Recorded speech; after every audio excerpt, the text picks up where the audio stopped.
Bread stuffed with chicken and cheese. Already saved the recipe so you don't lose it. You've never eaten this pasta. It's soft and fluffy, melts in your mouth. There's no way to resist. Let's start our recipe by adding 2 eggs to the bowl. Next, we will add a cup of milk, 80 ml of oil, 60 grams of sugar, half a teaspoon of salt, a tablespoon of butter, and a spoonful of powdered milk. We will mix everything very well. Next, we will add a 10-gram package of dry organic yeast.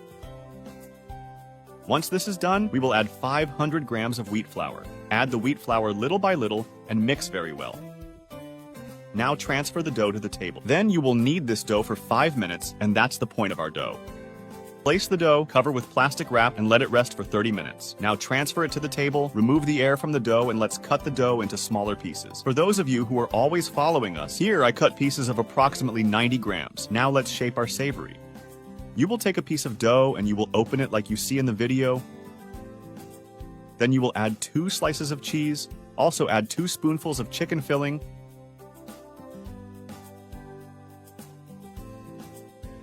Now add the savory in a mold, greased with a little oil.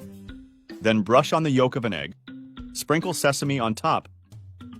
Then let the savory rest for 10 minutes. Then put it in the preheated oven at 180 degrees for approximately 30 minutes. And our savory snacks are ready. They look wonderful.